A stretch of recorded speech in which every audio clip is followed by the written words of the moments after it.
Hear NFL legends, players, coaches, and media members from around the country sharing their insights and stories with us year-round. Here on Thursday Night Tailgate. All right, now back and making his 8th appearance with us here on Thursday Night Tailgate is former Chiefs and Falcons wide receiver and TNT Hall of Famer, J.J. Birden. J.J. first joined us back in August of 2013, so a little under 5 years ago that he has been a part of the show. He's been a great and positive voice and an influence on all of us over the years. He's written a wonderful book titled When Opportunity Knocks, 8 Surefire Ways to Take Advantage. And one of the many great points that J.J. makes in the book is that success and happiness don't come to those who wait. J.J. played his college ball over at Oregon, where he excelled in both football and in track, so much so in track and field that he qualified for the 1988 U.S. Olympic trials. Played in the NFL from 88 to 1996 for the Browns, Cowboys, Chiefs, and Falcons. And over the course of his career, he had 244 receptions for just under 3,500 yards, and he scored 17 touchdowns. And it has been an honor and a privilege for us to get to know J.J. over the years, and we're excited he's back with us again tonight here on Thursday Night Tailgate. Hey, J.J., Chris and Bob here. Thanks for coming back on the show. Welcome back, J.J. Hey, what's up, guys? Man, it's great to be back on, and I didn't realize, Chris, I've been on the show 8 times, huh? That's pretty cool. Yes, it is pretty cool, and we appreciate the fact that you've done it. So thanks for being here again tonight, JJ. And I wanted to start off our time with you talking a little track and field, because my son is running track for the first time this year. He runs the 400 meters, plus he's a part of the 4x400 relay team. So for young guys getting into track, what advice do you have for them? Oh, young guys getting in the track. I mean, I'd say, one, take your workouts very serious. I mean, a lot of young people don't want to do the workouts. They don't want to do the intervals and practice. But Chris, that's where you get better. When you're in those practices, running those intervals, that's where you get better. And that's where your speed starts to develop. And that's how you end up performing well on meet day. So I would just tell them, you might not like the process, but try to fall in love with the process, because that's how you get better. And, JJ, you went to Oregon on a track scholarship, but I was reading you actually were sneaking onto the football field to watch practice. Talk about that and how Coach Rich Brooks caught you one day.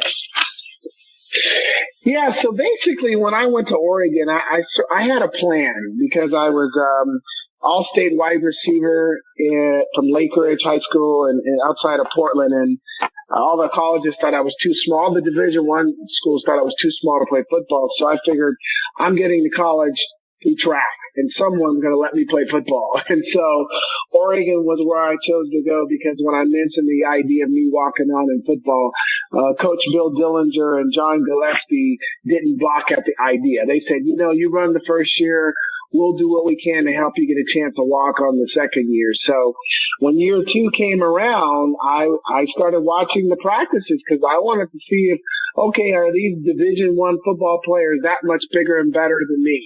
So I wanted to sort of assess them, so to speak. But after watching a couple practices, guys, I knew I could play.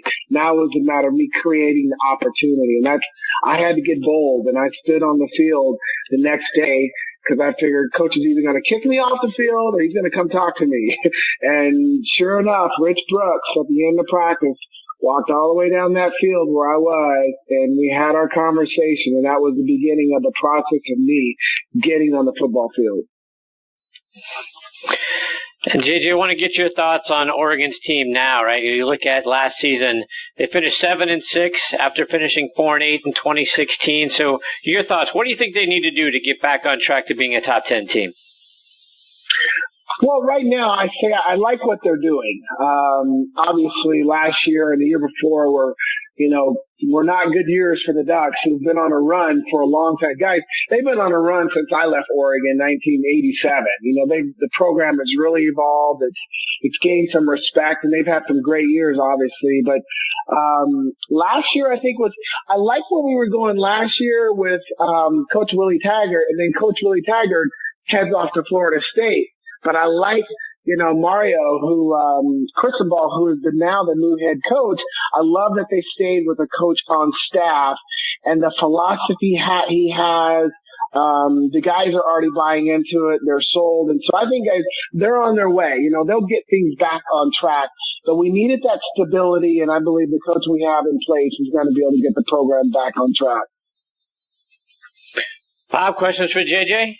Welcome back, JJ. And I want to get a little more back on the track part of football. So many receivers or so many guys thought that they could be NFL players that were track people. Guys that came into mind over the years, JJ, John Carlos, and of course you had Ronaldo, Nehemiah, guys like that. But it's never an easy transition. What do you think, JJ, is the biggest reason why some of those guys, most of them, don't make it?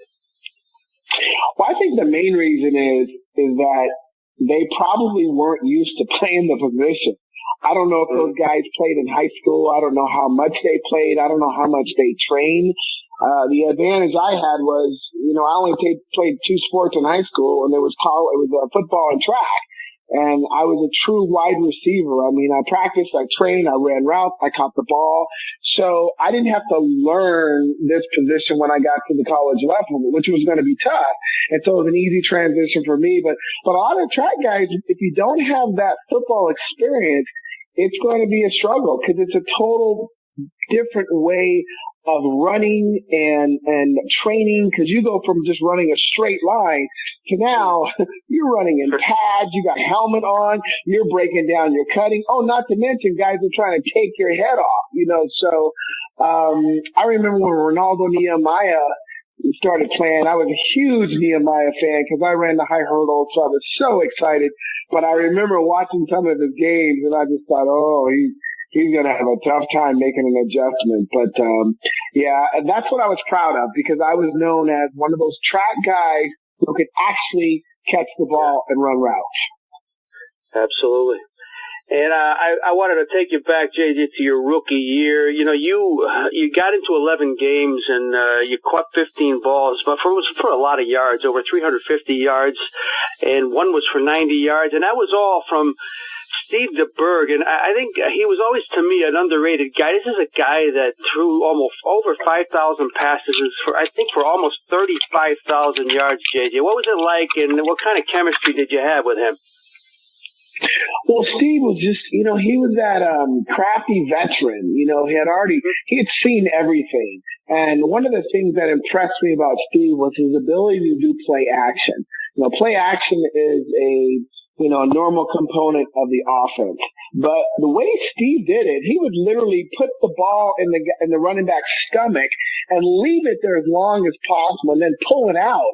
And Marty Schottenheimer took advantage of that skill set he had. And because of that, a lot of those touchdowns and long balls I got was off of play action. But it was really neat to play with a guy, once again, a guy that I watched when I was in junior high. And all of a sudden now I'm in the huddle with him catching touchdowns from him. Great. And JJ, I saw a picture of you when you were with the Falcons, and you're lined up across the line of scrimmage from Deion Sanders back when he was with the Cowboys. What was it like going one-on-one with Deion?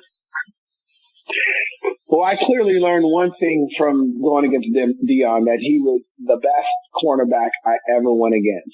And I understand, guys, I played against a lot of good cornerbacks. I mean, I think of Eric Davis, Rod Woodson, Terry McDaniel, just a lot of good players. But Deion was in a whole nother class. And I remember watching film on him, watching like 6 of his games during the season, trying to find a weakness, because every player has a weakness. They have a tendency. And I thought I spotted Deion's weakness, but when it was game time, when the ball's in the air, Deion had this incredible athletic ability to always recover. You might have him beat for a second, but when the ball was in the air, he was there to make a play. So I had much respect for Deion, because I can tell you this, guys, I never caught a ball against him. He knocked down a couple of balls that were going toward me. He passed interference me a couple of times. I never scored on him. So when people ask me who's the best corner I ever played against, no doubt it's prime time. And JJ, kind of fast forwarding to today now, we got the Chiefs offense is now in the hands of Pat Mahomes. Are you more excited for next season because of that, or do you expect them to take a step backwards now without Alex Smith? Well, I have mixed reviews because I was one of those who did not want Alex Smith to be traded this year. I know that he had 1 year left on his contract. But I had much respect for Alex Smith. You know, he had a great year. And the Chiefs' lack of wins in the end wasn't due to him. But at the same time, I wanted to see Patrick on the bench just one more year. Because you guys know the value of a young quarterback when they can sit on a bench for a couple years, not have that pressure, sit back and learn from the veteran and really absorb the game. When they come in year 3, you know, these guys are ready to play and they're going to take their performance to the next level. So, but now that the decision has been made, of course I'm excited. You know, it's already happened. The decision's made. He at least had 1 year to sit on the bench. He obviously has a lot of athletic ability, a lot of potential. And I know he's going to work really hard during the off season to prepare for the season. So, you know, guys, I'm excited. You know, there's not a lot of film on him. And this is one thing I keep telling people that, you know, I think he'll come out of the gate swinging and playing really well. But right around game 6, game 7, when there's enough film on him and defenses are game planning, you know, based off of the weaknesses they see in his game, that's when we're going to see what kind of quarterback he is. And if he can make that adjustment and really adapt to the game plans they're going to be throwing at him, then, you know, he should have a good year. We'll see what his maturity level is in year 2. Bob, one more for JJ before we let him go. I just wanted to get your take, JJ, when you went from Kansas City to Atlanta. 5 years in Kansas City, we talked so much about the Sea of Red and Arrowhead back in the days, and here you are in '95 for the June Jones teams. You're indoors with Atlanta. A big transition or not, JJ? Yes, it was a big transition. It really was. I mean, the Atlanta Falcons right now, they have amazing fan support, but back when I was playing, they didn't. So the fan base wasn't as strong, and I can recall playing down there at home. You know, when we would play Dallas or Pittsburgh, there would be more, you know, the opponent's fans in the stadium than our fans. You know, and then of course that was the era of the running shoot, which was a huge shock to my body. I was really excited, guys, to be in the run and shoot, throw the ball every single down, 4 wide receivers, and it turned out to be not the best decision for me going into my 8th year. Now I'm in an offense where I'm running streak after streak after streak. So it was a learning experience for me. But overall, though, I'm still grateful for the Falcons. They brought me in. They really did want me. And, you know, I played 2 more years, which added on to my 9-year career. So no regrets. So, JJ, remind our listeners what you're doing now. So today, guys, I am, still doing my health and wellness business. I represent a product called Isogenics, which I absolutely love. So I'm helping people get their health right. But I'm also a keynote motivational speaker. And I believe last time we spoke, I was just launching my speaking career, guys, and it's really taken off. I'm speaking to a lot of corporate businesses and so forth. And of course, I'm an author and the book you already named. But guys, I'm excited because this year I will start book number 2. So I'm really excited to continue on being an author as well. JJ, let our listeners know as well how they can follow you both online and on social media. The best way to go is go to my website. Hit me on my website, jjbirden.com. That's my hub. You can connect with me. I'm all over social media under the name JJ Birden. I love using social media to connect with people and motivate and inspire them to do great things. So love to hear from the fans. Well, JJ, it's always such a pleasure for Bob and I to get to spend some time with you. Thank you for coming back on the show for the 8th time. Already looking forward to time number 9. Hopefully we get to get you back on the show again real soon. Hey, guys, I appreciate you guys, and I want you to know I have my bat in my hand. I still have my bat. Honored to be one of the Hall of Fame members, and thanks for thinking about me. Keep up the good work. We appreciate it, JJ. All the best to you and your family. We'll catch up soon, my friend. All right. Take care, guys. Take care. See you, JJ. That's former Chiefs and Falcons wide receiver J.J. Birden. We've got our next guest, another great former wide receiver, Rick Upchurch, hanging on the line. We're going to get to Rick on the other side of these words. about Dan Pastorini's DP Quality Foods.